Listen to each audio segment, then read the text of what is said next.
Hi! పిల్లలకి hard words కొంచెం చదవడానికి టఫ్‌గా అనిపిస్తది కదా! అండ్ నెక్స్ట్ కొన్ని స్కూల్స్‌లో వాటిని ఎలా ప్రొనౌన్స్ చేయాలి, ఎక్కడెక్కడ డివైడ్ చేయాలి అనేది కూడా కొంతమంది నేర్పించరు. ఒకసారి మీకిక్కడ కొన్ని వర్డ్స్ చూపిస్తాను. దాని ప్రొనౌన్సేషన్ అండ్ ఎక్కడ డివైడ్ చేయాలో కూడా మీకు చెప్తాను. ఒకసారి వినండి. ఇక్కడ చూసారా words? Pleasant, typhoid, refrigerator, pneumonia, psychiatrist. యాక్చువల్‌గా మనం సైకియాట్రిస్ట్ అనేస్తాం కదా! సైకియాట్రిస్ట్. వీటిని ఇప్పుడు ఎలా డివైడ్ చేయాలో చూద్దాం. PLEAS ANT pleasant. Next typhoid అంటారు. టైఫాయిడ్. దీన్ని ఎలా డివైడ్ చేయాలో చూద్దాం. TY PHOID typhoid. Next refrigerator.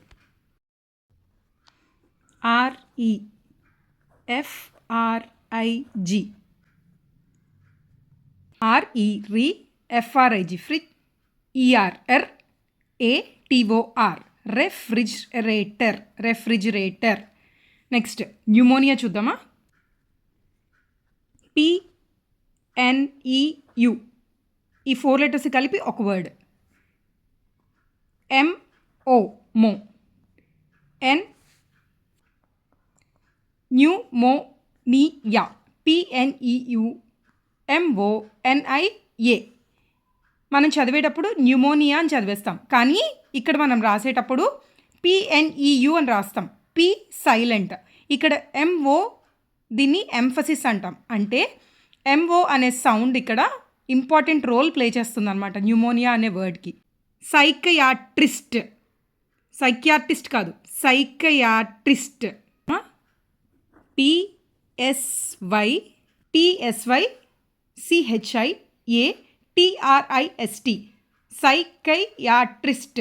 Psychiatrist అని చదివేస్తాం మనం. సైకియాట్రిస్ట్. P silent. సైకియాట్రిస్ట్ అని చదవం కదా, సైకియాట్రిస్ట్. ఓకేనా. PSYCHIATRIST. అర్థమైందా? ఇలాంటి ఇంకా వర్డ్స్ మీకు ఏమైనా సిలబస్లో కావాలంటే మాత్రం కామెంట్ చేయండి. బాయ్.